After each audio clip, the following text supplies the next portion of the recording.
What is a transformation table specifically, and how do I begin to build one? Oh my gosh. Okay. Well, it's a small group of people. 6, 8. You can get up to 10, but don't, keep it small. Keep it small. But it's a place where everybody roots for everybody. Hmm. There's no judgment there. We don't need any teachers there. We don't even call them. They're facilitators. There's one person that may say, "Okay, you share next," but we're in this together, and all we're wanting to do is improve each other. And so it's one for all for one. You can call us the Six Musketeers Yeah. around the transformation table or whatever you want to call it. But here's what's beautiful. Here's why the table works, Ed. Okay. There are 3 questions that people ask that if they can get those answered, it brings life change to them. Hmm.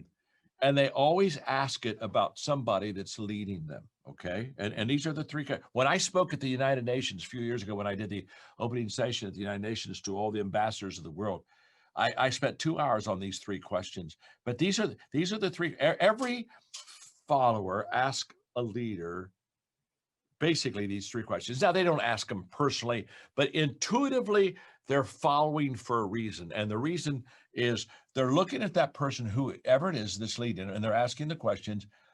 First of all, do you care for me? Secondly, can you help me? Mhm. And thirdly, can I trust you? Those are the 3 Yeah. questions. In the table, here's what makes the transformation table magic. Those 3 questions are answered every time you Ah, meet. ah, This is life change. And when I'm teaching, those 3 questions can be asked, but I can't answer them to a crowd. yeah. When I'm reading it, when I'm writing a book, they can pick up the book and they can be reading it. But those 3 questions can't be answered at long distance on a page. You Yeah. can put people around the table, Ed, Mm. and all of a sudden, the trust factor begins to increase Mm. because people begin to be vulnerable. But trust is built out of vulnerability. It's not built out of covering. And authenticity is essential. And all of a sudden, you've got people helping each other, and you don't have professionals helping each other. You have friends helping each other. Yeah. And let me tell you something. The difference between a professional help is they'll tell you what you need to know. A friend help will say, "I'll walk with you." Wow, that's great. Oh, that was so good. I'm so glad I got Aaron in this room to get this content for me. I got my content curator in here, and it just becomes absolutely life changing. Fire. And I want you to know it's like social trust. Social trust. Every country that does well, every community does well, Ed, has social trust. Mm. And any country that doesn't do well lacks it. And social trust is Wow. I trust you. I trust you to do what you ought to do Mm. most of the time. And Wow. when there's distrust, I don't trust you to do what you ought to do most of the time. And if you can see, we've got a trust fall in America right now, a major trust fall. No question. And somebody needs to speak about this issue. Now, watch, this is huge. We have got a trust fall. And we're looking at each other and we're saying, "Oh my gosh!" And it's we're divided. It's you and against me, and we got our issues and the whole and we've totally lost our way. Around the table, that all disappears. You've got people that are friends, and they're saying, "Well, let me tell you what happened with me in that area," and you've got support. I mean, it's like AA meetings. I mean, there's a Yes. reason that they've worked for decades. Yeah. There's a reason. There's a community at a table that you can get nowhere else. And Yeah. so what we've watched is, as we've done, we've now put Ed 2.5 million people through these tables. So I mean, it's not like we tried a table last week and we wrote a book about Right. it. We think it might work. Yeah. And we have story after story of life change. And the life change comes when people just are sitting around that table and they're finding out, yes, you care for me. Yes, you are helping me. And oh, yes, I do trust you. And now there is a safe place for people to have change, because change is not easy. You referred to that earlier when people change when they heard enough they have to, they see enough that they're inspired to, they learn enough that change is not easy. But around the table, change is as easy as it's ever going to come, Yeah. Yeah. because you're not doing it by yourself. And that's so It's It's so huge. exciting to me. It's huge. You said, by the way, what you established at that table is social trust in that community. And guys, listen, we're just getting in here. We've already talked about the fact, yes, you can make transformation. Yes, you need to be a possibilist. Yes, it starts with your values. The way you go out and do that is you go out and create one of these transformation tables. These are real applicable things you can do right now that can begin to create the transformation in your world. These are real things. John, I read the book, and there's a group of kind of, influencers, I guess you call them, that are friends of mine, that we've all sort of said, hey, let's get together one-on-one. And I actually took the transformational table concept. And next Friday, I'm doing that with a group of men and women that are in this group. And I said, I want to begin to build my own transformation table. I'm not the leader of it.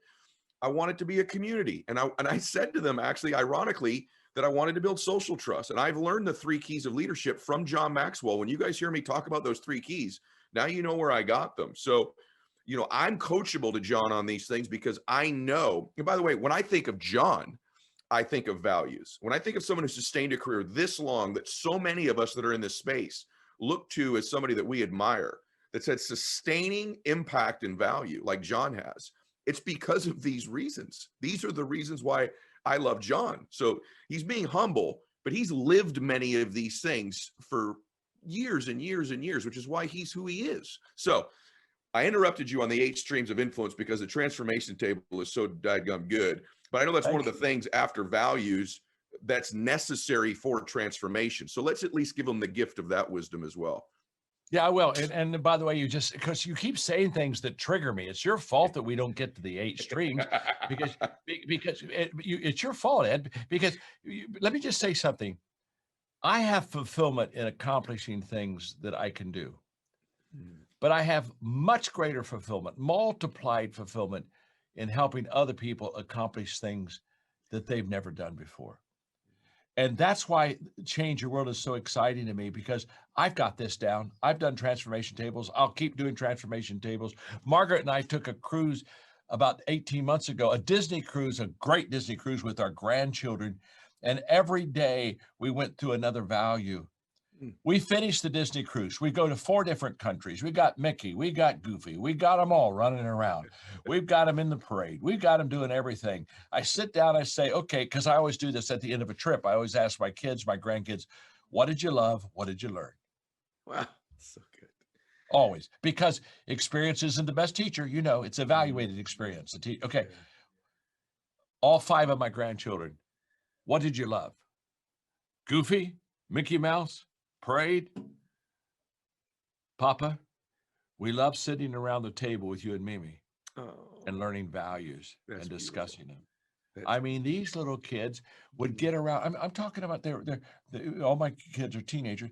They would get around. I remember that. I'll never forget the moment when John, my number 3 grandchild, in one of the values, was very open and honest about a very difficult time he was going through. And the next thing I knew, his cousins and his sister and his brother were around him, and they had their arms around him, and they were loving on him, and they decided to pray for him.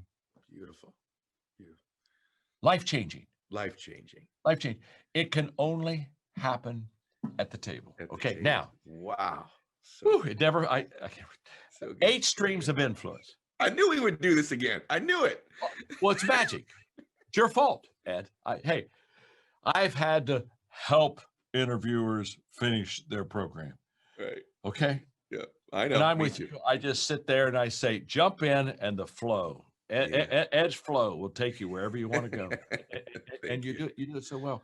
But leadership, everything rises and falls on leadership. So in every community, in every country, there are 8 streams of influence. This is just well documented, and we've got it down. Government, business, education, media, arts, family, religion, and health. Okay, now, these are the 8 streams of influence. We only go into the country when we get permission from the top of those people. And here's what's key. So the president says, we want you to come in. We say, well, to the president, will you and your cabinet go through transformation tables? When the Supreme Court justice, I say, now, will you start a transformation table? And we go right to the top. And if they won't, we vet countries and we don't go because because they won't. Here's what we found. I have 7 companies, but one of my companies is a leadership training company. And here's what we discovered. This is huge. The major difference between success and failure in a company when we're doing leadership training with them, there's one indicator, and we can tell it on day one whether they're going to make it or not. There's one indicator of whether it's going to be successful or not. And here it is. When the leaders buy into the program and they go to the program themselves, it's going to be successful. Interesting. If they have the program, pay all the money and resources, and send their people, it's not going to go. People do what people see. And so the buy-in is the fact that in those 8 streams, at the very top, they say yes, and they get involved. Now, what does influence do? Influence just filters down through the whole country and through the whole culture. Very good. And so what, no matter what stream your listeners are with me on right today, no matter what stream they're in, this really works. And I'm going to give you one example. I could give you 100, but I'm going to give you one. In Guatemala, we've been doing transformation tables, teaching values to the 2nd largest bank in the country. It has 10,000 employees. Okay, so it's a big bank. So the CEO, after they've done this for 2 years, the CEO asked me to come down. He said, I have 2,000 of our clients that I'm bringing together, and I want you to talk to them about change your world and transformation tables and values, because he said, it's so changed our company. I want to help our clients. And so I said I would. So he introduces me, 2,000 clients out there. And here's what he says. For 2 years, we've been doing transformation tables in our business. 3 positive outcomes. Number 1, our bottom line, the profit, better than it's ever been before. In fact, he said it increased 36% last year. Now, why did the bottom line do so well? We teach values, hard work, industry, honesty, integrity, teamwork. His employees are learning all these values, and all of a sudden they start to live them and embrace them. Now, bottom line profit, number 1. Number 2, he said, we now have a leadership culture in our company. He said, we didn't have a leadership culture here. There you go. He said, and where did they get their leaders? In the tables.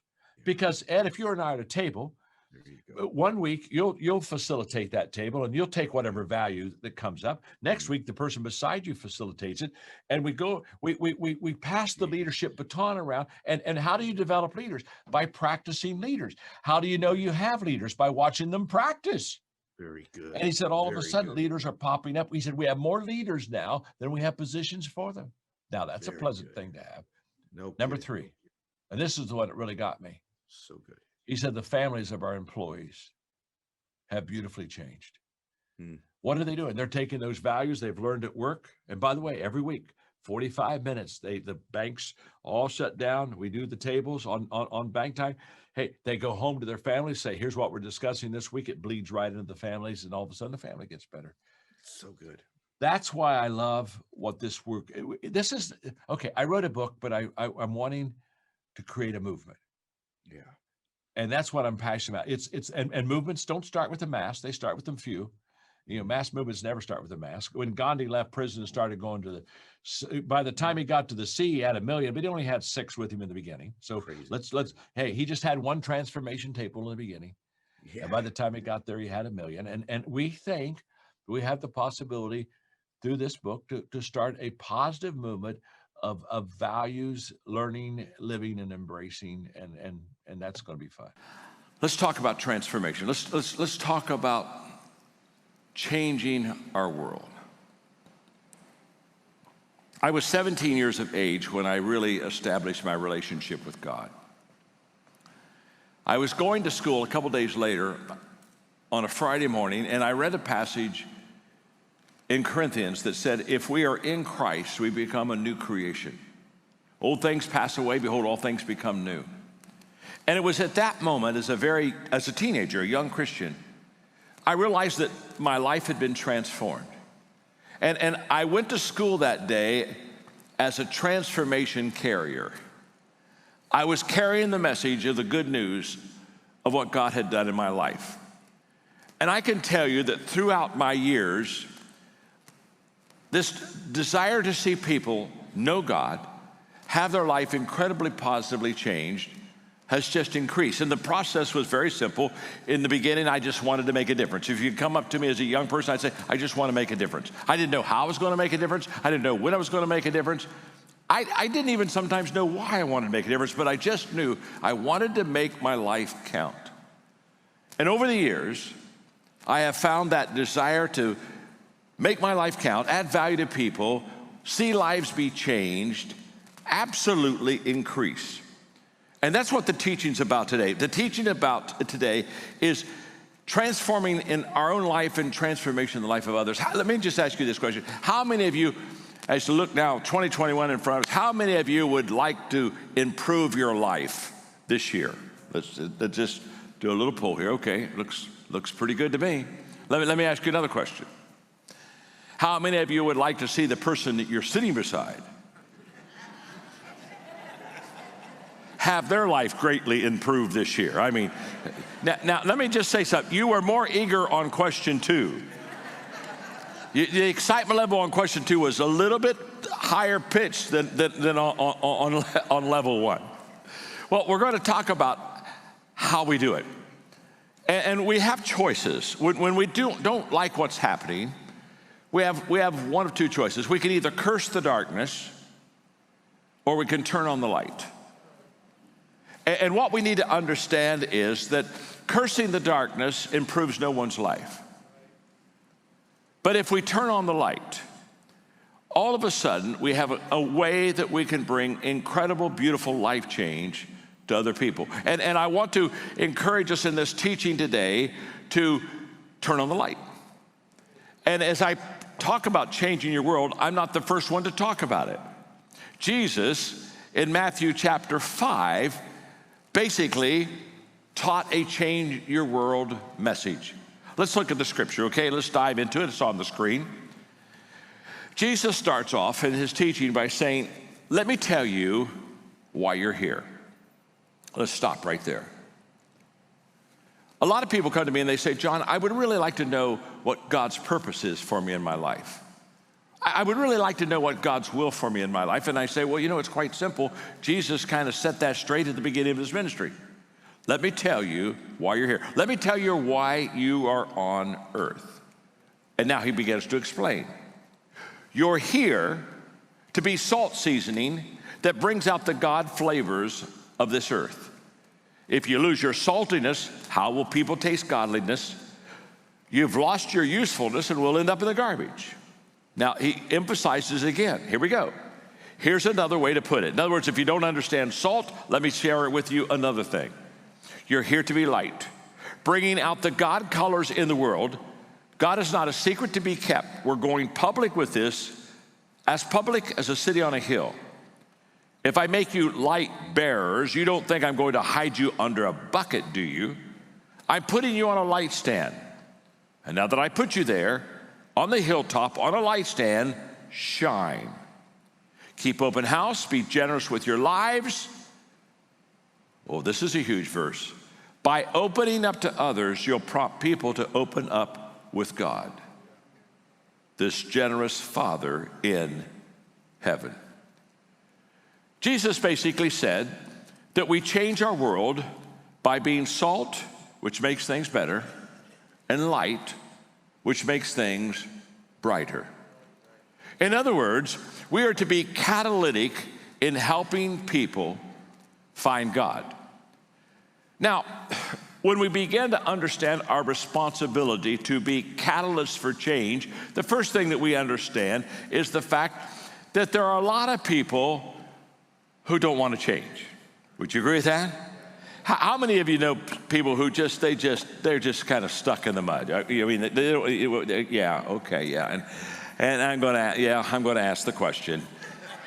You know it's coming, don't you? How many of you are sitting beside that person right now? Okay, don't go there. Just trust me. Don't go there. As I think about change, the reason people don't like it is because it's uncomfortable. It gets them out of their comfort zone. By the way, in COVID-19, as I've shared this year, I've done a lot of, of virtual teaching. I've done more teaching this year than I've ever done. to more people than I've ever done. And one of the things I shared with him with this year that we've just gone through is that a crisis is a detour. In other words, what a crisis is it takes us out of our rhythm and out of our way of doing things. And all of a sudden, the way that we're familiar with, the way that we understand, the way that we appreciate is taken from us, and we're now going a different way. It's a detour. And in fact, I've been encouraging everybody, enjoy the detour tour. And the reason you want to enjoy it is because you're seeing things that you've never seen before. You're going places you've never been before. You're experiencing things you never experienced before. And this is where the learning and the growing of life becomes. So take the detour. And here's the statement. Everything that you want or need, but you don't have. Stay with me. Everything that you want or you need, but you don't have it, it's outside of your comfort zone. That's why you don't have it. If it was in your comfort zone, you'd already have it. You would say, oh my gosh, I need that, so I'm going to go get it. And you take it and you move on. The only reason that we don't get it is because it's out of our comfort zone. And what's so beautiful is people are out of their comfort zone right now. They're all on the detour tour, whether they want to be or not. And it's an incredible time for transformation. And here's why. Because when people are hurting, that's when they're willing to make their most important changes in life. Okay, this is going to be a little weird to some of you, but I think Christians grieve way too much when adversity comes.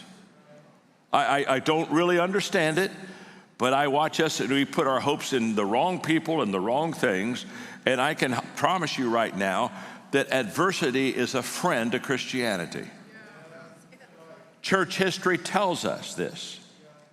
And when I watch Christians say, boy, I just, wow, this will be taken from us, we're going to lose this. I look in there and I say, excuse me, I thought that we were pilgrims in this world. I just had a misunderstanding. I didn't know that this is where we were going to live eternally. I just thought this is where we're passing through. But let's talk about being comfortable or not being comfortable. Just do me a favor right now, quickly, just cross your arms, okay? Everybody just cross your arms, okay? Now, we've done this thousands of times, haven't we? And let me just say something. Every time you cross your arms, you do it the same way. Every time. You know you've done this thousands of times and you have never done it the other way.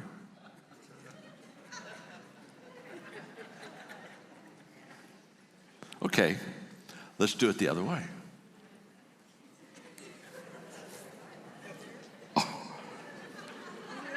Feels so uncomfortable, doesn't it? I mean, this certainly can't be the right way. No. Hey, clasp your hands. Clasp your hands with me, okay? Good. Now, every time you clasp your hands, you do it the same way. Every time. You've done this 10,000 times. Every time you do it the same way. You've never done it the other way, but you can clasp your hands. Just move one finger over and let's do it again. Oh. Doesn't it feel uncomfortable? I'm not sure that you can pray with your hands clasped like this. I'm not even sure God can hear your prayer. Come on, let's get it back to the way it's supposed to be. Let's go get it back to the right way. Now, I say that because people change in 4 different seasons. This is a whole leadership talk, okay, that I can do for about 2 hours, but because you're so smart, I'm going to do it in 1 minute. Honest to God. If I was with most congregations, this would be a series. But you're just smarter. Okay, here we go. People change when they hurt enough they have to, when they see enough they're inspired to, when they learn enough that they want to, and when they receive enough that they're able to. Those are the 4 times that people change. And I want to talk to you about just one of them, the hurting enough that you have to. 1 year ago, if we would have been at Christ Fellowship, there would have been nobody wearing masks. We would have been looking at 2020, and we would have never envisioned all the things that we've had happen to us. I call 2020 the shock and numb year. We've been surprised at what we've seen, and then we've seen so much and been so much out of our comfort zone that we're just kind of numb to about everything. But what I want you to grapple with today in being a transformational catalyst is the fact that in hurting times, This is a very opportune time for you to really make a difference. One of the negatives that have come out of all of this is the fact that there has been a decline in trust. I call it the trust fall. I put some stats on the screen. In 1964, 77% of Americans trusted in the federal government. 30 years later, only 20% do. And I know we think, well, you got Vietnam, you got Watergate. Of course, you got all kinds of things that we could point to, but I can tell you it's deeper than that. It's deeper than that. I'll come back to that. In 2014, 70% of the people believe that most people can't be trusted. You see, what happens is when we lose our way with values, I'll come back to this. When we lose our way with values, all of a sudden, trust begins to fall. First in institutions, then in people. As I've traveled the world, the difference between countries and cultures that do well and countries and cultures that don't do well is what I call the trust factor. In fact, I want it to be put on your screen so you can visually see it for a moment. Social trust is the confidence that other people will do what they ought to do most of the time.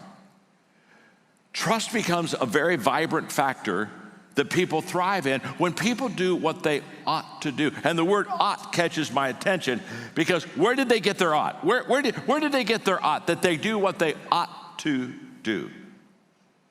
They got it from learning and living good values. Trust is the environment where people thrive and do well. Now, this is essential. So we ask ourselves, okay, if we're going to see transformation, if we're going to change our world, let's go a step farther. How do we create an environment of trust? It's essential in families. It's essential in communities. It's essential in business. Trust needs to be the core, the center, the fabric of any culture. A U-turn leader is they take something that's going down and then they flatten it out. They kill that negative momentum and they get it going, and then they bring it back at the top and they get positive momentum. That's a U-turn kind of leader. And to do that kind of a thing, you have to create positive change. Remember this, you can't turn anything around without changing it. Nobody ever said, you know, I'll tell you why I was so successful. I took something that was not doing well and did nothing. I just did nothing. I just said, time will heal us. And 27 years later, we kind of turned around. No. Let me tell you something. Everything that's bad in your life will never be fixed until you change something about it. Everything bad in your organization will never be fixed until there is a change. Change is the indispensable link to turning things around, to testing and proving that you're a good leader. If you and I take over something that's doing well and has momentum, to be honest with you, we don't have to be a leader very well. We just almost don't have to just kind of carry the baton in front of the group and just kind of run ahead and stay ahead of the group. But when it's going wrong, when it's going down, it takes that's the test of a leader. What do you take that's not working, stop that negative momentum, and then turn it around and give it. If you turn it around, it's always because you produced positive change within the organization. So let me give you 3 or 4 quickly change comments. Number 1, people feel awkward and self-conscious when they have to make changes, when they're doing something new. It's just there's an awkwardness about that. We all feel awkward. And so whenever you're trying to create positive change, you're making people do something they don't want to do. I literally talked to a guy one time, and I was talking about changes in the organization. And he said, well, I know we've gone through some changes in the organization, but I just can't recall them right now. And I said to myself, you haven't gone through real changes in the organization because there's nothing but pain in those. You know what I mean? You remember them well. Oh my gosh, do you remember when we had to go? Are you with me? Yes. So it's always awkward. Do me a favor, drop your pen for a moment and just clasp your hands like this, would you please? That's just like this. Okay, you got it? Everybody got their hand clasped? That's really good. Now, let me tell you something about what you just did. You've done this thousands of times.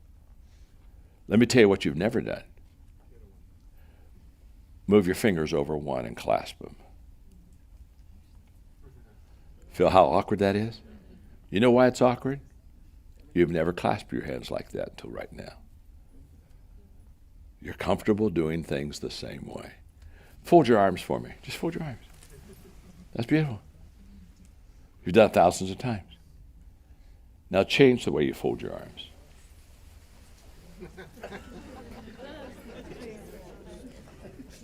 Feel how awkward that is? You know why it's awkward? You've never done it that way before. Now, they're both folded arms. They're both clasped hands. They're both the same thing. But you've never done one, and so therefore it's uncomfortable to you. Here's what I know. Most people are more comfortable with old problems than they are with new solutions. That's what I know. So therefore, people want to stay in the old problems. If you're going to be a U-turn leader and create positive change, you're going to have to get them to cross their arms differently. You're going to have to get them to clasp their hands differently. The second thought on change is that people initially focus on what they're going to lose or give up when they have to do change. When you ask people to change, the first thing they think about is not what they're going to receive, new and fresh and different and beautiful. They think about what they're going to have to give up. That's why they dig in. The first question a person asks when there's change is, how's this going to affect me? What's this mean to me? What am I going to have to do? What am I going to have to do in that process? Because I know these two things about change, I can still remember when I was 27 and I had to lead my first congregation through a multi-million-dollar building program. And I was way over my head. And I can still remember spending days trying to figure out how do I take a congregation that people vote on change, including multi-million-dollar building programs, and as a 27-year-old kid convince them to build this big building and millions of dollars. How do I do that? And I did that. This worked when I was 27. I did this. So I developed a strategy I'm going to give you right now called Plan Ahead. And this is how to navigate successful change. And can I tell you something? I wrote this down at 27. I followed it. I follow today. It really works. The letter P. Predetermine the change that's needed. The first thing you want to do is you want to sit down and you want to predetermine what is the change that's needed in my life. Because if you're going to turn something around, change has to happen. Now, you don't want action without understanding what you're wanting. So your whole goal isn't to go in and change something. Your goal is to change something that matters, that works.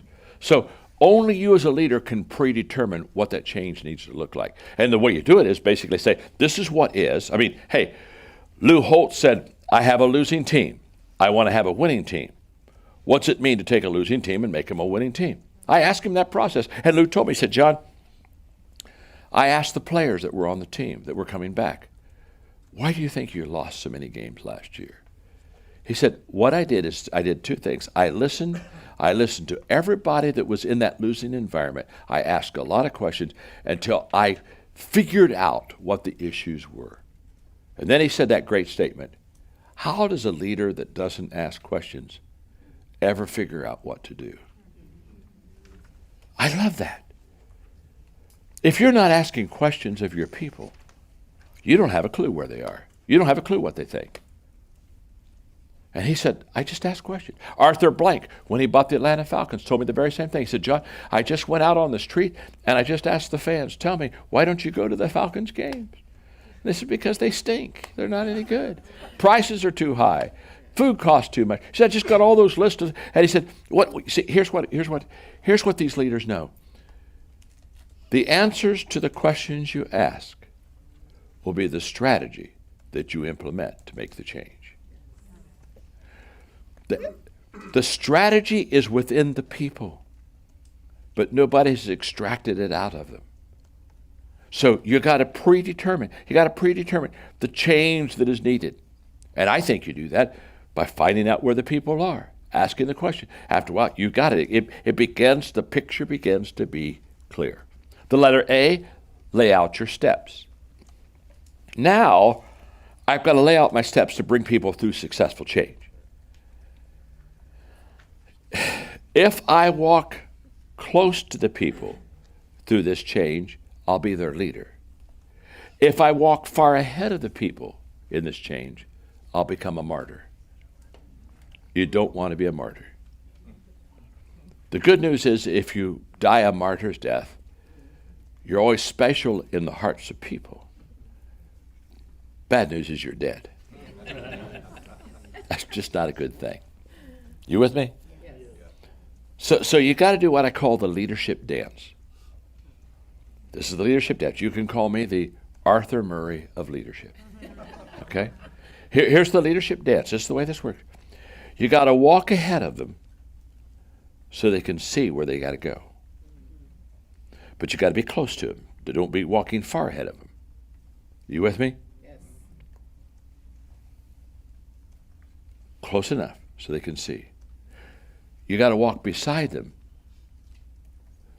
so they can participate with you in the journey, so that you can listen and you can interact and you can take this journey together. They're in the seat beside you. And you got to walk behind them so that you watch the people that you empower. And the leadership dance is doing all three of those things at the same time. You walk ahead as an example. You walk beside as a friend. You walk behind as a leader that empowers. And once you can do those three things and mix it up with the people, you're laying out your steps very well. The letter A is adjust your priorities. Very simple. Whenever you're going through change, there's no such thing as a pre-game plan that you actualize out completely. Let me tell you the difference between a manager and a leader. A manager is a person who took plan A and won't get off of it because he doesn't want it to change on him. He's got the plan out. He's got the strategy out. Don't mess with it. This is the strategy. Here, stay right here. Let me tell you, a leader starts plan A because he knows you have to have a plan. But he, at any moment, is ready to change to plan B because he's found out a better way. If you think you get the answers on the front end, you've not led very much. Your answers come in the leadership itself, not in the front end. That's why plan A never ends up plan A. It's plan B or plan C. Why? Because you adjust and you hear and you listen and you, hey, by the way, you seize that opportunity. Remember, the great coaches are great because they make halftime adjustments. That pre-game plan at halftime has to be revisited. And you have to say, okay, what works? What doesn't work? And the changes you make have to be critical changes, not cosmetic changes. Remember this, cosmetic changes are easy to accept and implement. So people like cosmetic changes. They change the color. They change the number a little bit. And they just love that kind of stuff. It always kind of bugs me a little bit because I sit there and say, and, where are you going with it? Where are you going? Outside they like gray better than black. Okay. What else are we going to do? Okay. And so you want to make critical changes. You don't want to make cosmetic changes. And understand this. As you make these changes, there's always an answer. Don't ever get into that scarcity mindset as a leader that if I go this path, there's no answer down to this path. There's always an answer. And there's usually more than one answer. That's why leadership is such a great art. Leadership is such a great art because you begin to understand that as you lead them, as you journey, you give them the best leadership. And that's why trust is essential in the people with you. That's why trust is essential, so that you can make these changes as you go to get them there. Okay. And the next one is notify your key personnel. Sit down when you're going through changes, and there are two kinds of key people you need to notify. You need to notify your influencers. These are the people that they better say yes, because you're not going to get it done without their yes. Their approval is essential. Are you with me? So you got to notify up front the influencers, and you got to notify up front the implementers. They're the ones. Hey, they're the ones that are going to make the dream come true. So you got to get the permission of the influencers for the plan to fly, but then you got to get your implementers because they're going to work the plan. So you notify key personnel. Then you allow time for acceptance. Now you sit down with your key people and you allow them to have time to accept where you're going. Now, this is where leadership art is at its highest form, because your only intuition and timing are a result of a leadership gift, or they're a result of giftedness. Whatever you're gifted in, you understand timing and intuition. If you're not gifted in it, you don't have timing or intuition going for you at all. So you're intuitive in your giftedness. Your ability to do timing is in your giftedness. So this allowing time for acceptance, this is where you begin to allow people to have the time that they need to move forward with you. And to do that, you have to, first of all, slow down. And when I say slow down, this is something I've always had a problem with. I'm dealing with one of my weaknesses now. I don't slow down well. When I see it, I'm gone. And then I realize, I got to take people with me. So I come back to get you. But when I come back to get you, it's like, are you ready? And if I come back to get you and you're not ready, I got you. And I'll sometimes go again. And I have to really work hard on this slowing down process, okay? Because naturally I want to speed up. I don't like anything slow. There's not. I just I like to drive fast. Yeah, it's just I have a need for speed, okay? I have a need for speed, okay? And as a leader, what happens is you get too far out in front of your people. Right. Does that mean? And so you got to slow down. Second thing to do in this allowing time is you got to make sure you're clear in your communication. Because when they don't understand, people cannot follow what they do not understand. And so all communicators understand the value of clarity on the front end. So I travel a lot, and I brought this with me because I just love it. When you travel, you just find some funny things that are written. And these are signs in English from various parts of the world. For example, the dry cleaners in Bangkok. I love this. Drop your trousers here for the very best results. So a bunch of people in front of that dry cleaners mooning the rest of the people. Hotel brochure in Italy. This hotel is renowned for its peace and solitude. In fact, crowds from all over the world flock here to enjoy its solitude. This is from a Tokyo hotel. It is forbidden to steal hotel towels. Please, if you're not a person to do such a thing, then please do not read this. In Bucharest hotel lobby, the lift is being fixed for the next day.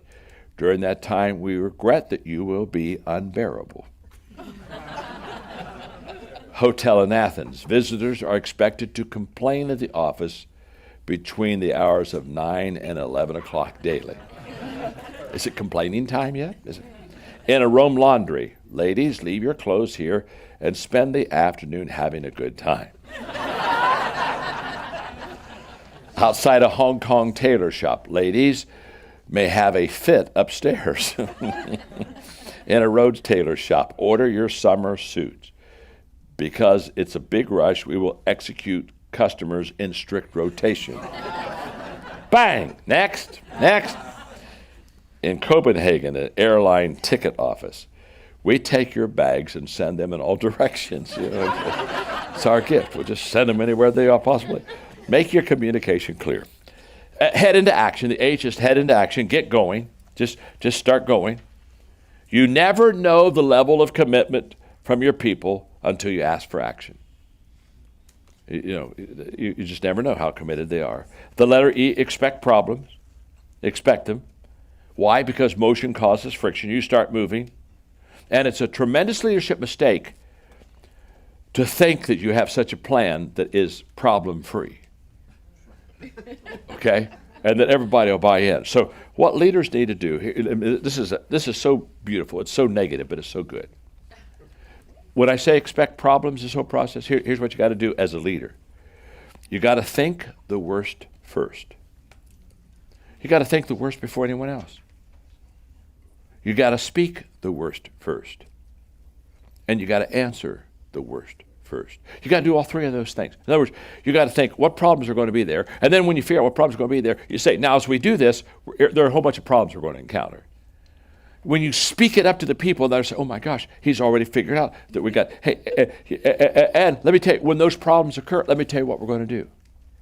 When you can do that well, understand you're really helping them with positive change. And the next one is always point to your successes. Somebody said, why? I said, because you always have people point to your failures. I mean, some people, that's their spiritual gift. You understand. If they can't find criticism, they're just not very comfortable. And then daily review your progress. Daily review your progress. Why?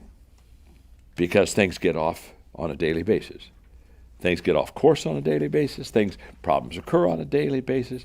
And I close this section of creating positive change, which is the acid test of leader. I close this because in the 21 irrefutable laws of leadership, I have what I call the law of buy-in.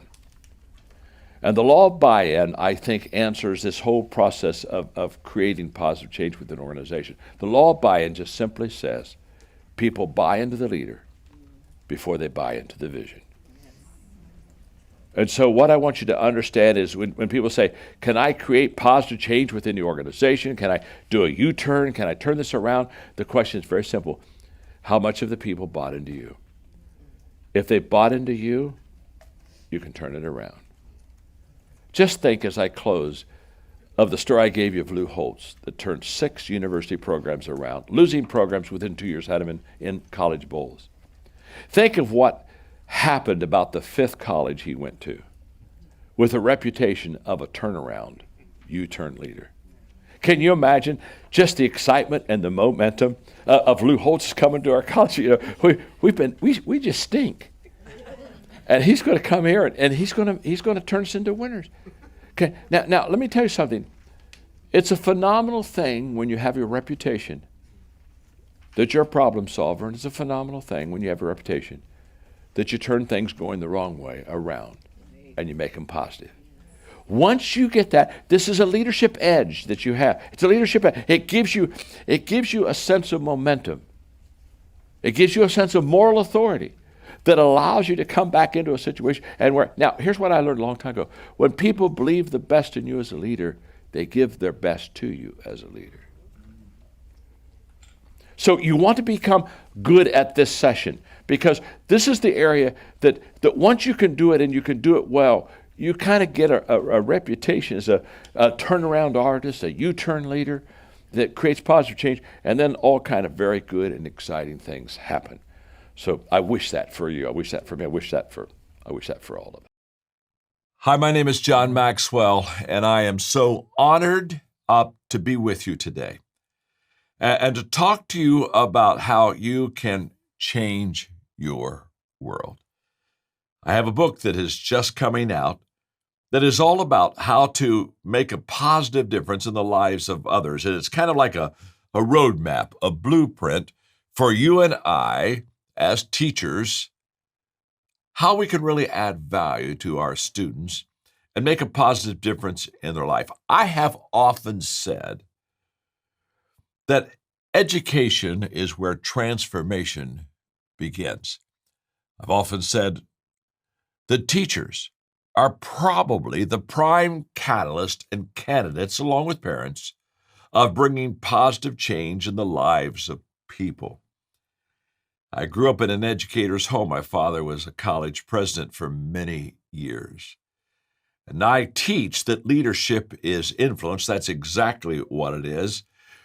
And what I mean by that is that our influence allows us to lead. Who we are and what we say. And you can't separate either one of them. It's what I say, it's who I am that just makes an incredible difference. And that's why I'm so honored to be with you as teachers, because you, who you are and what you say does make an incredible difference in the lives of your kids. I think back at my elementary school years. I think of Miss Katie, who was my second grade teacher. Katie taught us many lessons as second graders, no doubt about it. But the thing that really grabbed hold of me, impressed me the most, is how she encouraged each one of us. We all felt special to Miss Katie. It was really out of that experience in my life that later on I would write and make a statement that I'm quite well known for, and that is, people don't really care how much you know until they know how much you care. Miss Katie was that teacher. I think of Mr. Horton in the 5th grade. He stands out because he was my first male teacher. And I think of how he was able to inspire me to be the leader that I am today. And let me just tell you the story very quickly. We were coming off of recess one day as a 5th grader, and I was coming in with all my friends. And he was at the door and just greeting us as we came in. And when I walked in, he said, "John, can I talk to you for a moment?" And he pulled me aside, and we stepped back really into the coat room. And he said, "I've watched you on the playground." And he said, "I watched the other kids be greatly influenced by you. They follow you." And he said, "I just want you to know that I see leadership qualities in your life." Mr. Horton was the first person that walked into my life and basically said to me, "John, you have leadership potential." I think today, as I've had the privilege of leading around the world and being known literally as the #1 leadership expert in the world, I think back at those 5th grade days with Mr. Horton. He was the first to speak leadership into my life. I'll never forget him. I think of Glenn Leatherwood. He was one of my junior high teachers. And I never had a teacher that saw my potential or believed in me more than Mr. Leatherwood. In fact, it's from the experiences that I had with him that I often teach when I speak about belief and about leaders believing in their people, that it's wonderful when the people believe in the leader, but it's even more wonderful when the leader believes in the people. Well, Mr. Leatherwood believed in me a lot more than I believed in him, and a lot more than I even believed in myself. He spoke belief, which allowed me to reach my potential probably more than any other person. Now, what am I saying to you today, teachers at Knox County? I'm just saying to you, your words, your actions, they just absolutely have transforming power. And I congratulate you, because I know even during very difficult situations like COVID-19, I know that you're doing everything, you're doing your best to make the best out of something that's not too good, to be honest with you. And I admire you for that. That's why I'm so honored to be able to talk into your life today. I think of the classes that I had in school that absolutely changed my life. It was in college that I heard the Pareto principle, the 20-80 principle, which I've written books about and which I've taught around the world on that principle. And I remember when the prof was teaching it that day to me and I was writing it down on paper, I was saying, this is something I need to really learn, understand, and practice. This will change my life. And it did. I think of my love for books. My father, again, an educator, did something that was amazing. I pass this on to you as kind of just a practical idea because, again, you're teachers and you love books and you deal with books all the time. But when I entered into the 7th grade, I'm the middle child. I have an older brother, a younger sister. But when I entered the 7th grade, just like my older brother, Larry, my younger sister, Trish did, when we got to the 7th grade, my father sat down and he said that from that point on through high school, he would pay us to read books. And that's exactly what he did. Our allowance was based on us reading good books. In fact, all of my friends were getting an allowance for, doing the chores. In fact, one day I went to Dad and said, my friends all get an allowance for doing the chores. I think that's a good idea, don't you? And he looked at me and said, no, he said, that's a terrible idea, John. He said, I don't pay you to do chores in this house. He said, you do chores because you're part of the family. We all help each other. In fact, he said, let me explain it this way. By the time you were born, you already owed your mother for 9 months of room and board. So, yeah, you take out the chores because you're part of the family. But he said, I will pay you to read good books. You see, my father realized that he wanted to put his money where his values were. And he picked out the books. And he would hand it to us, and whatever he paid for the book is what he would pay us to read the book. And when we finished, we would talk to him about it. In fact, our dinner conversations almost nightly were about what we were reading. And when we finished and kind of gave him a little report on that book, he paid us, and then he handed us the next book. And throughout junior high and high school, I read the classic books on life and success. It was life-changing. All three of us children would say to you, this had the greatest impact on our success today. In fact, I was flying to Sao Paulo a couple of years ago, and I was reading a magazine of which there was an article on the 25 most important books to read if you want to be successful. And it would have the book title, and then have maybe 3 or 4 paragraphs in the next book. And so I read the whole article. And while I was reading it, I kept thinking, well, I read that book when I was in school, when I was a kid, and I read that book. So when I finished, I thought, I want to count out how many of these 25 books I read when I was in junior high or high school, and I had read 19 of the 25.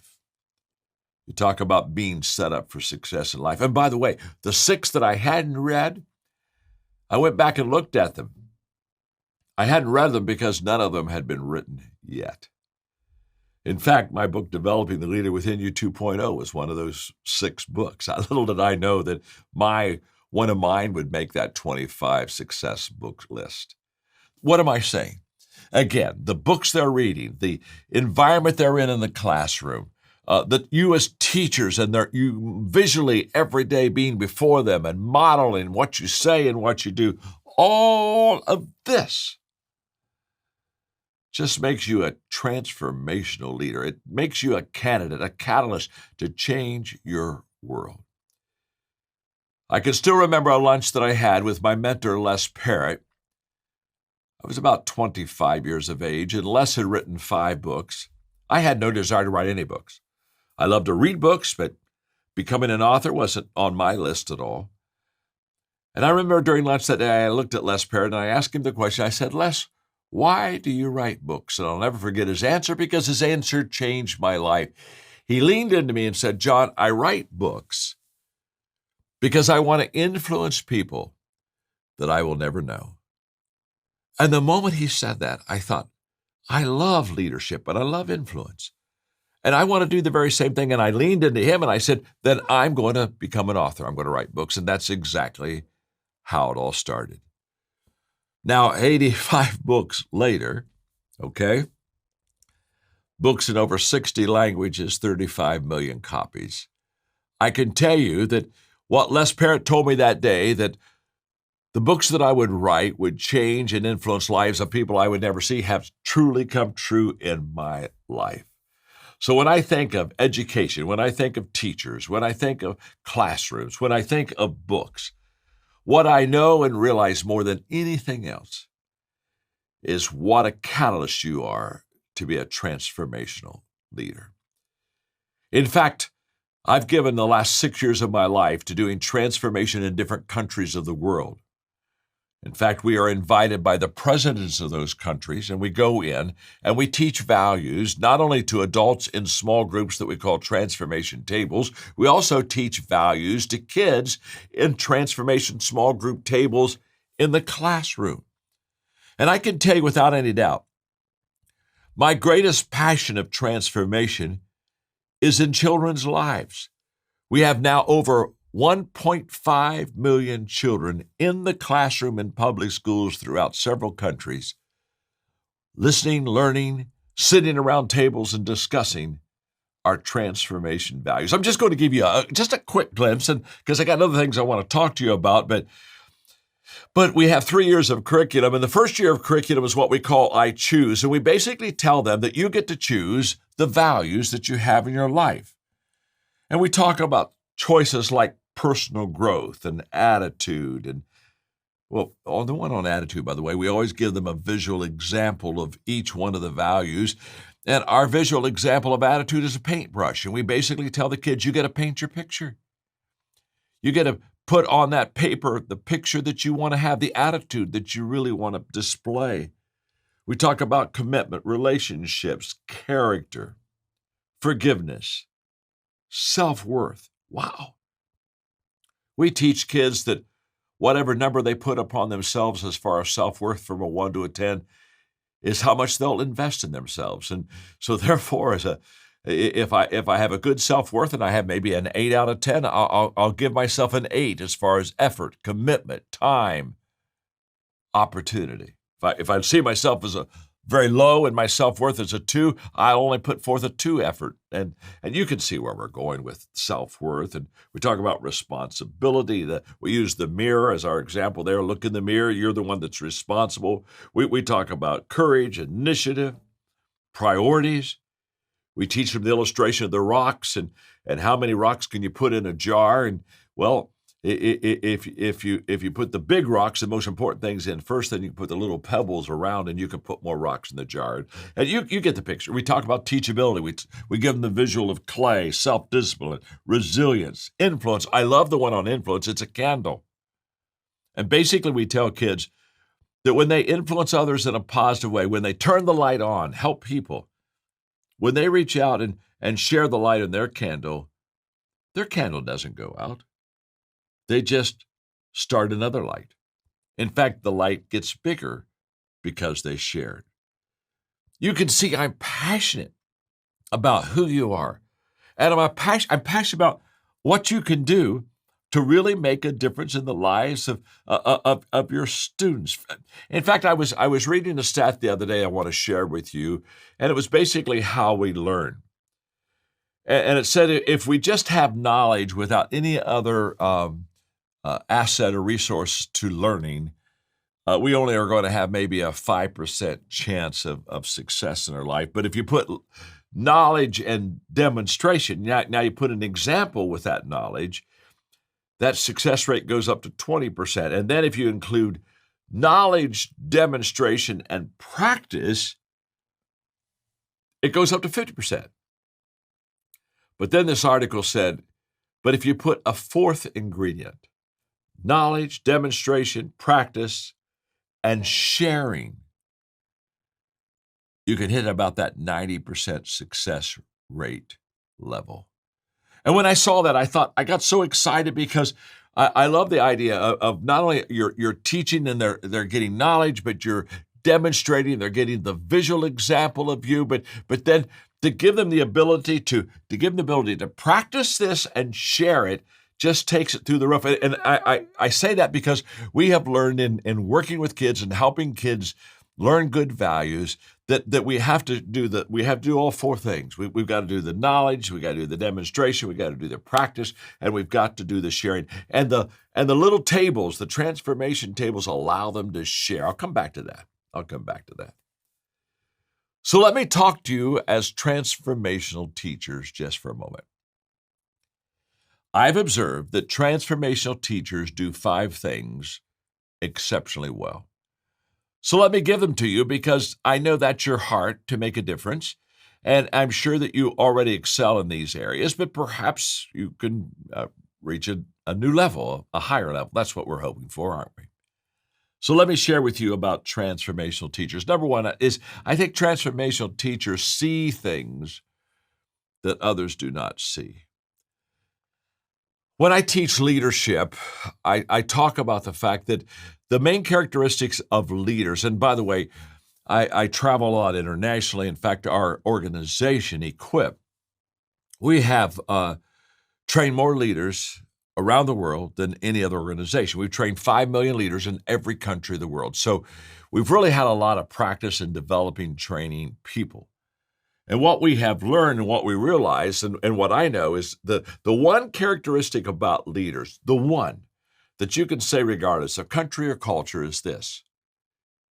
If they're a leader, they see more than others see. In other words, they see the bigger picture. And they see before others see. They not only see a bigger picture, but they see it quicker than others. They're not smarter than others. That's not what I'm saying about leadership. It's just that they have a leadership intuitiveness about them that helps them see more and before. And I want you, as a transformational teacher in Knox County, to begin really working on the fact, can I see more in my students? And can I see before? Can I get in the front of the team? And what I really want you to see more and before of is their potential. I have a teaching that I give often that's entitled, Give Them a Reputation to Uphold. And the teaching is just very simple, and that is, see people as they could be and express it to them until they see themselves as that's who they are. And now they have a reputation to uphold that probably is a little higher and a little bit beyond them, which causes them to stretch toward who they possibly can become. I have nieces and nephews. And as they were growing up as children, literally, I gave every niece, I gave every nephew a nickname. And I would look at them, and after a while, I think of my sister's daughter, Rachel. I called her Angel. And I called her Angel because I just said, I just see so much good in you. And then there was Jennifer, another niece. I called her Sweet Pea. And I said, Jennifer, you have to understand, Sweet Pea is the most endearing name I know. So every time I think of you, I think of someone who I just love and hold dearly to my heart. Well, you got the idea. I don't need to keep going on that. But the point was, I gave them nicknames to uphold. And what I want you to do in the classroom is do the same. Not only see your kids as they are, but see them as they can become. One of my teachers, coaches, was Don Neff. And I literally had him in as a guidance teacher in junior high. And then interesting enough, when I got to high school, he became the high school basketball coach. And my sophomore year, he named me the captain of our basketball team. Now, it was unusual for an underclassman to be the captain. Usually that was for the seniors. In fact, I think I was surprised. I think the whole team was surprised when Mr. Neff, Coach Neff, said, John's going to be the captain of the team this year. A little later that day in the locker room when all the other players had left, Coach Neff sat down with me and said, John, let me tell you why I named you captain of the team. He said, I watch you have a better attitude than any other player, and I watch you take responsibility. Even though you're one of the very youngest players on the team, you really take responsibility. And then he said, I named you captain, but now you have to prove that what I did was the right thing. I'll never forget that. In other words, the title isn't enough, John. Now back up that title. Back me up. Back my choice up. Rise to the occasion. You see, wow. He saw in me something that I didn't even see in myself. To this day, Coach Neff and I are very close friends. Every once in a while we get together. I'm greatly indebted to him because he was a transformational teacher. He saw things within me that I nor my teammates saw ourselves. The second thing that transformational teachers do really well is they say things that others do not say. They not only can envision for us our potential, they speak our potential in words. I'm thinking now of when I was a college freshman and a professor named Don Brown, who after I had finished a speech class, wrote me a note. I went to my mailbox later on that day at our college dorm, and there was this note from Professor Brown, and basically it said, Today, John, as I listened to you speak, I realized that you had great potential as a communicator. I'm going to do everything I possibly can to help you reach that potential. The next day, I went over to Professor Brown and shook his hand and thanked him. And that's exactly what he did. He stayed with me. He helped me. He coached me because he saw that perhaps I had potential of being a speaker. Every time I speak around the world, I think of Professor Brown and think it was the words that he wrote. It were the things that he said to me that made a difference. And I know that that's exactly what you're doing for your students. Say words of life and growth and hope, possibilities. Say it into their lives. I promise you, it will mean the world to those students. The third thing transformational teachers do really well is they believe things others do not believe. I teach this.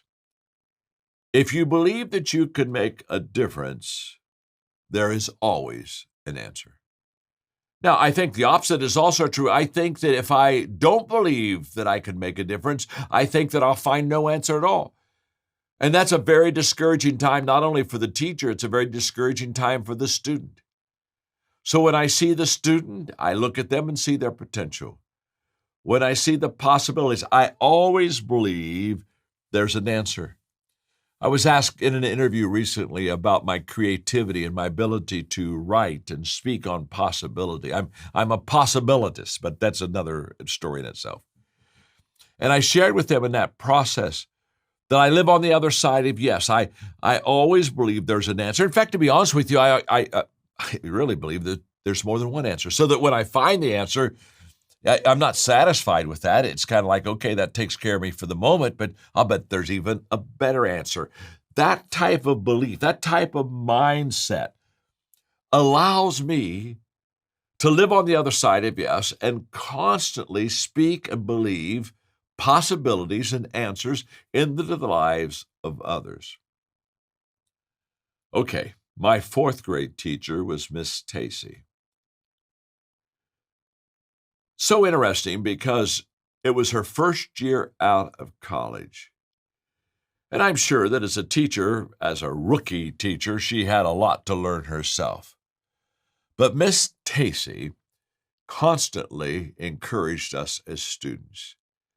She was an encourager to me. I would walk into her room and I would feel my spirit lifted because I knew that I had a teacher who loved me, believed in me, and would encourage me. What's interesting about Miss Tacey is this. I had her in the fourth grade. Went through elementary school, junior high, high school, college, 1 degree, 2 degrees, finished with my 3rd degree, started writing books. I hadn't written books for maybe 2 or 3 years till one day I got a note from Miss Tacey.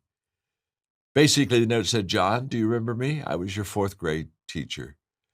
I just want you to know how fulfilled I am as I read your books. I always knew you had potential, and now I'm holding your potential in my hand." Miss Tacey, I shared with you, I've written 85 books. Miss Tacey would write me notes and encourage me throughout my author book writing career until I got clear into the 70s in books, and then she passed away. And I can honestly tell you, I really miss her. Isn't it interesting? In the 4th grade, she lifted my spirit and encouraged me. And when I was writing my 73rd, 74th book, she was still encouraging me. Teachers, you have transformational power within you to truly, literally make a difference in your kids. Transformational leaders, number 4, they feel things others do not feel. Now I'm going to read you just a very short sentence out of my Change Your World book. And here's what it says.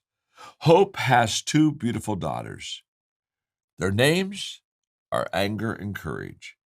Anger at the way things are, and courage to see that they do not remain as they are.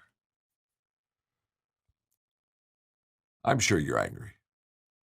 What has happened in this last 12, 14 months has stirred anger within me many, many times.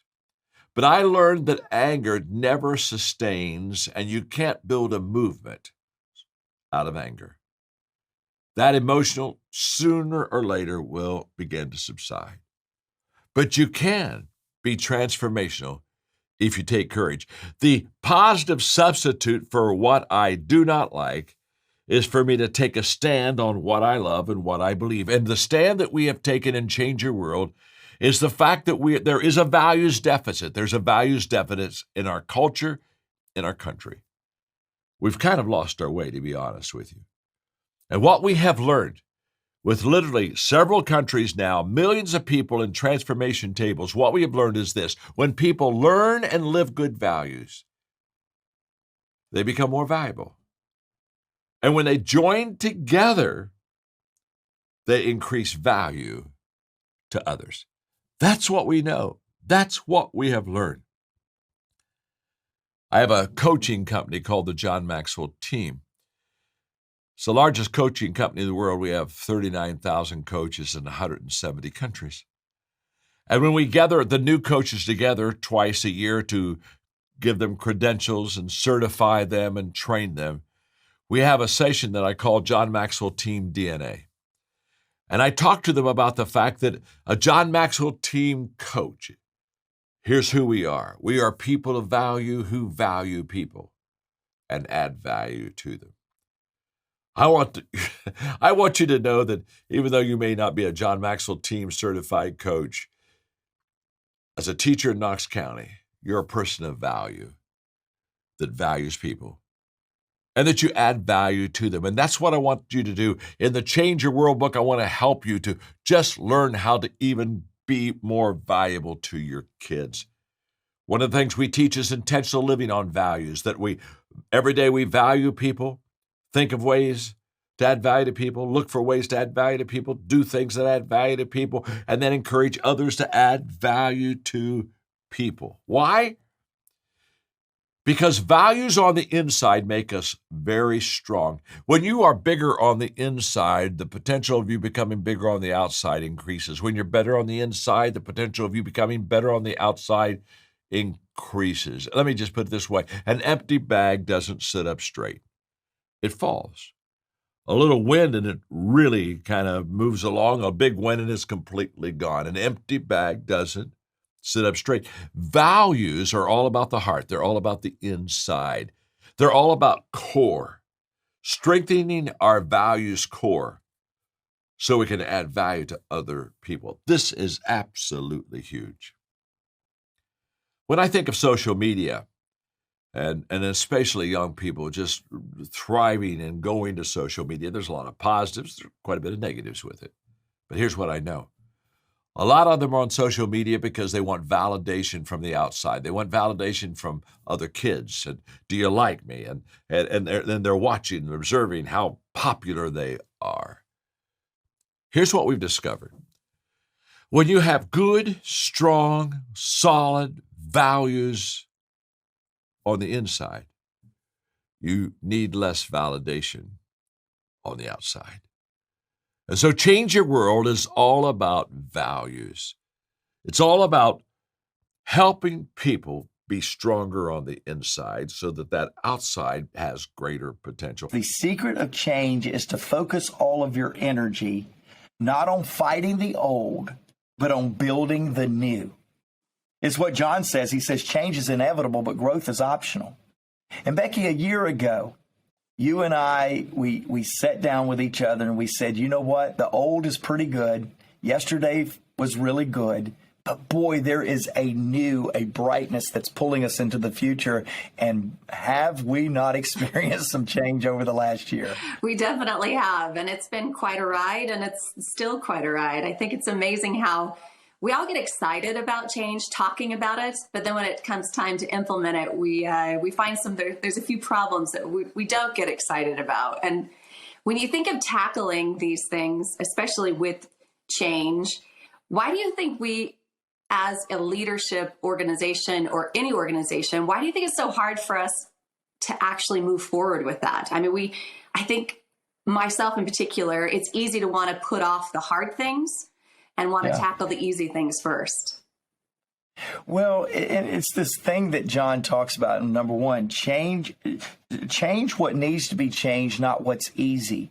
And we were talking right before we went live here, Becky. We were talking about this idea that for all of us, if you're a task person, and I'm not saying that I am or am not a task person, but I will tell you, I like to check some things off. I got my little boxes and I like to check them off. And so maybe that makes me a task person, but I think everybody likes a sense of accomplishment. I got that done. Let me move on to the next thing. And it's true that whether it's John or any of us that are teaching, we challenge people, don't get caught up in the trap of checking off the easy things and leaving to the last minute the most difficult things. And we say that a lot in responsibility or daily task. In change, it's even more of a warning that I want to sound, because if you try to change what's easy, you will never get to what's hard, because there's easy changes all around. We've got to work hard to get the changes that require the most energy, the changes that need to be done. We've got to really do a good job, Becky, in my opinion, to intentionally beginning to build that out, so that we can have the most energy to make those changes, no matter the difficulty of the task. It's about the importance or the priority of the task that we need to work toward, and when it comes to change. It's true. And I love how he references the difference between a cosmetic change and a cultural change, because we're kind of living in that right now. Yeah. We had this beautiful cosmetic change of everything from branding to logos. And as much as we thought that was going to be the hard part, that's not the hard part. Like, that's actually the fun, beautiful part when it came time to actually culturally embrace those things, even changing the language that we use. I think you and I are still getting used to some of the change in the cultural side. Well, it is. And you know, it's true. I made a miscalculation as a leader in 2021. So in 2020, we all led through COVID, and we really didn't know what we were doing. And most of us, we circled the wagons and kind of back to back, we faced the world, right? And we all kind of led like that. Well, in 2021, I began to say, okay, we're done circling the wagons. We're moving out to the promised land. Let's go to the frontier, and we're going to make this thing happen. And I think we did. I really was pleased with 2021, but I popularized in our leadership team a statement at the beginning of 2021. And I said, hey, today is the best day you're going to feel about this direction, this change, for the next 365 days. And we would laugh and we feel good about it. Well, I thought 2022 was coming and all the changes had been broadcast. And so now it was time to really run and have this hum and this just feeling of, wow, so this was what the difficulty of 2021 was. And the leadership miscalculation is that change takes longer and costs more than you ever anticipated. The leadership miscalculation is that while people said it and began to repeat it, actually doing it is different than saying it and repeating it. And I've found that in 2022, that the changes that we began to broadcast and popularize and cast vision for now 18, 24 months, really is now requiring more than language change. It's requiring behavioral change. And it's much harder to change behavior than it is language. Leaders, listen to that. Yes. It is much harder to change behavior than it is language. And Becky, you and I are getting to lead in some behavior change time. Yes, there is. And that really is a reflection. I mean, John talks about disciplines all the time. Mark lives those disciplines every day. But I think that's where you go from even just behavior to those habits and disciplines, is that phrase that he talks about, inside out instead of outside in. It's easy to just repeat in one of our leadership meetings everything that Mark says, but to actually have that reflected in our language, our attitude, our culture, I think that's maybe the gauge that we start to look for as far as that inside out. It is. You know, I'm intrigued. So John, he has so many good points in 2 and 3, but Becky, you just said something that sparked me to go to this remove barriers comment that John said. And I want to camp out here with you a little bit here because of what we're doing with Clear. Now, podcast listeners, podcast viewers, I hope you're viewing in today and getting to see Becky and I visually with our podcast. But I'm going to tell you how to get engaged with the Clear growth strategy, the Clear leadership trajectory that we want you on. And we'll explain all that in a little bit. Becky's running that, doing a phenomenal job. But I want to go from a content standpoint and talk about you and I and our leadership as we're building this. Now, let me be really clear with everybody. This is not a change in that John Maxwell has now written 86 books. He's given 12,000 plus speeches, and he says that every speech and every book can be synthesized to 5 categories: communication, leadership, equipping, attitude, and relationship. Communication, leadership, equipping, attitude, relationship. Clear. CLEAR. And so Becky and I have tasked ourselves to create a clear growth trajectory for any and everybody that will partner with us, and that will lead to a clear leadership enhancement for everyone that takes the journey with us. So we're on a clear growth and clear leadership passion. Becky, we think about it every day. We eat, sleep, dream. It keeps us up. It wakes us up. It's clear as on the brain. But the leadership ecosystem and the barriers to get that have been daunting, right? Absolutely. It's easier said than done. It is, and it's not because of a lack of vision. It's not because of a lack of excitement around a direction that will help a lot more people than we've ever helped before. It is because of the changes that are going to be required of us and the barriers to those changes. Absolutely. I want you to talk just a minute as a leader, and I'm almost flipping hats for a minute and going to interview you for 1 second here and go, talk to me. You've led it massive. You've led bigger revenues than we're leading right now.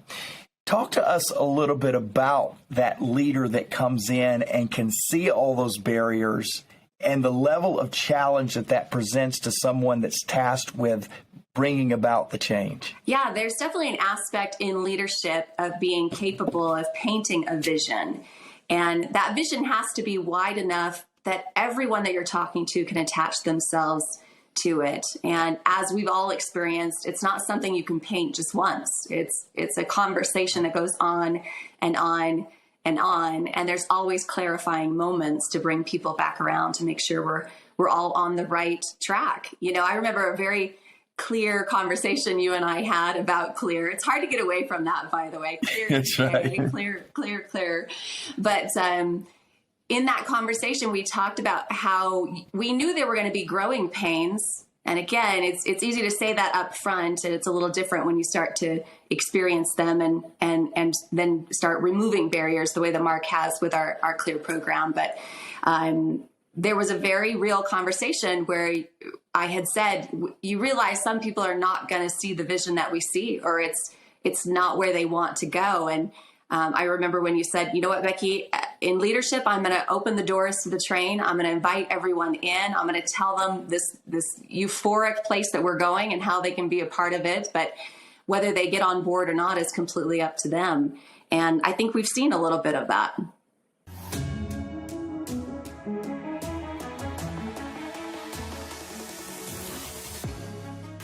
Welcome to the Maxwell Leadership Executive Podcast, where our goal is to help you increase your reputation as a leader, increase your ability to influence others, and increase your ability to fully engage your team to deliver remarkable results.